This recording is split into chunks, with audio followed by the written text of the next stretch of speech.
Hey guys, welcome back to my channel. Today I wanted to share with you how I got my baby, who never wanted to be put down, to now sleeping in her bassinet and crib.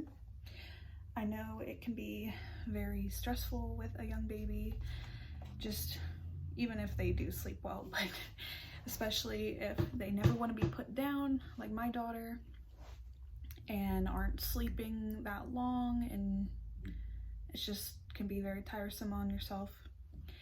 And I found a way that got her to sleep more independently, and I'm hoping it can help anyone else out there that is in the same boat as I was, because it wasn't fun.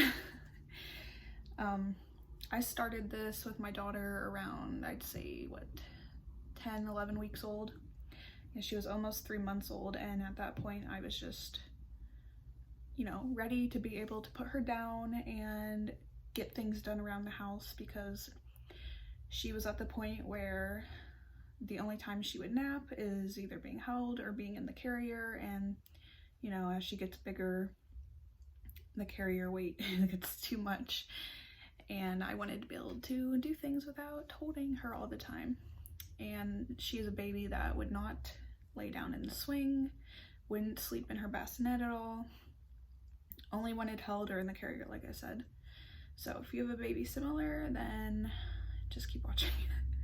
So I kind of broke it down into 6 steps of what I did, and it was really overwhelming at first, just starting, because I didn't know where to start, like how to start getting her on any kind of routine.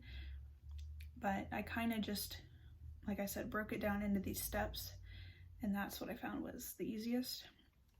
So the first thing I did was I kind of just researched about her age range and what their wake window was for her age. So I would start off by doing that for your baby, and for around her age, they should only be awake for about 1.5 to 2 hours at a time.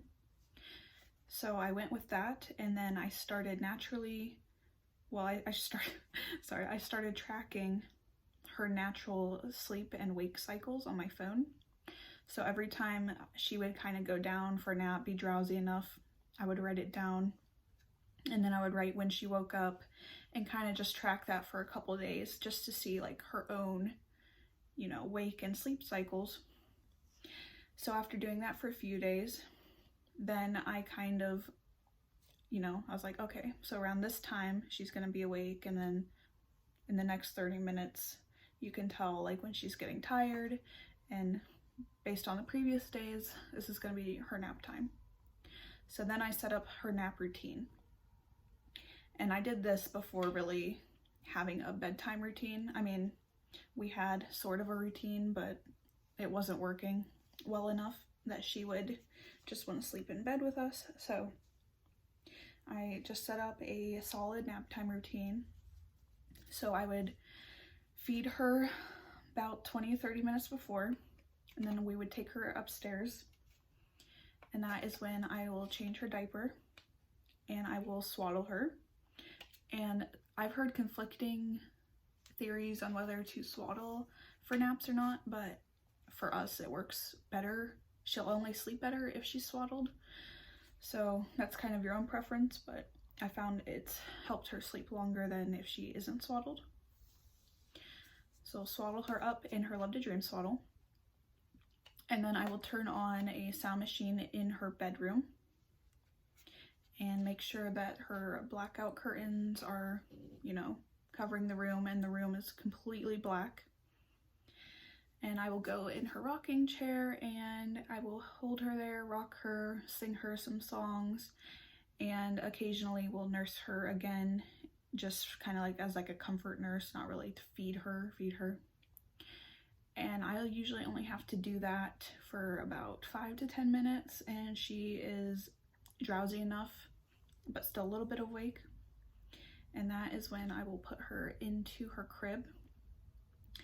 But I actually use a baby lounger inside her crib, just because she likes having the closeness. So that's kind of another preference if you want to use something to actually put inside the crib or bassinet. technically you're not supposed to use those, so I would use that as your own, you know, at your own caution, risk, whatever. But that's what she likes sleeping in better. So I'll put her in there, and then some of the times she'll just fall asleep on her own, and I'll just kind of like watch her for a minute to make sure she's actually fallen asleep, and then I'll tiptoe out of the room. And then other times she's still she'll start stirring a little bit, and then I kind of have to take the sides of her newborn lounger and kind of just gently rock it a little bit. And if I do that for like a minute or two, she is just out. So setting up a nap routine was very crucial to this system. And at first it was rough. It would take like, you know, 20 minutes or so just rocking her and, you know, singing to her to get her down, because she was one of those babies that you would, you know, the minute you would put her down, then she would just like wake back up and start crying, like, and then there goes your whole all the time you just spent. And I found the key to that was taking, you know, her lounger she was in and just rocking it until she would fall, you know, into a deeper sleep. That was one of the biggest things for us, because she would just wake right back up, and it's like, okay, I didn't even rock you for all that time, you know, did that for nothing. So my fourth step is just be consistent with it. Just doing that for every nap. I mean, you don't even have to do every nap, just at least, you know, the majority of the naps every day. Then they will start to get a hang of it and get used to, you know, sleeping where you want them to sleep. And my fifth little step is using the bad habit techniques that they say you're not supposed to use. You know, like nursing to sleep, rocking, shushing, you know, singing, all of the bad techniques. But if you're if you're struggling for them to get to sleep, then just use what you need to do, like do what you need to do. And then later down the road, once you have a good enough, you know, system in place, you can work on getting rid of those bad habits. But I was always like in my head just stuck on, oh, I can't nurse her to sleep, I can't rock her to sleep, or she'll never sleep on her own. But she's already getting to the point where she is falling asleep on her own better, and I don't even have to rock her as much anymore. So they learn through, you know, just themselves, I guess, as they get older, to sleep more independently. And then the last step I have in my system is just transfer the same, like, kind of like nap routine into your bedtime routine. And then the same, you know, all the same, like swaddling, blackout curtains, sound machine, all that, and the rocking. Whatever you use it the same when they go to bed. And now she will actually take all of her naps in her crib, and then she does sleep in her bassinet at night. The only thing I've noticed with her daytime naps is that they are very short. She is a cat napper. They're only about 30 to 50 minutes long. I think the main problem is that she's still not really old enough to self-soothe in between her sleep cycles, because I think their sleep cycles are only about like 30 to 40 minutes long. So she wakes back up. But I'm hoping as she gets older that she'll be able to help herself self-soothe back to sleep. But for now, I'm very thankful for those 30 to 50 minutes I do get where I'm not having to hold her 24/7. And like I said, she's starting to fall asleep more on her own now and sleeps better throughout the night. So I hope this video can help you if you're in the same boat. And I know it's really hard just trying to find a starting place, but just take the first step and get into that nap routine and it'll pay off. So I hope you enjoyed this video. I will see you next time. Bye.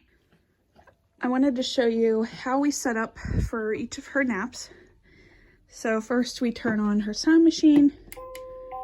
Just plays like that. We have it at a moderately high level so she can drown out the sounds around her. And then we always put her in a swaddle. This is her Love to Dream swaddle. This is the one that she can't break out of. And then we have a crib, and then we have this little newborn lounger or baby lounger, and then she goes in that. Have her lollipop camera facing right on her so we can monitor her. And then one of the most important parts are her blackout curtains. So it creates the perfect dark environment. I mean, right now it's the middle of the day, so it's not that dark, and I have the light on, but it does get dark enough. So that's how we set up for her naps, and I will always come over here in the rocking chair and hold her, and sometimes I'll nurse her depending if she is hungry or not, and I'll just rock for a little bit. And then once she is almost asleep, I'll come over here, put her in here, make sure she's changed first and swaddled, of course. And then, I don't know, there's like a crumb in there. And then we'll put her in here, and most of the time she'll just fall asleep on her own. Sometimes I kind of have to like gently rock this a little bit, and then she'll fall asleep. And she does stay asleep for a good 30 to 50 minutes for each nap. She is a cat napper, so they aren't that long, but it's a lot better than having to hold her for every single nap.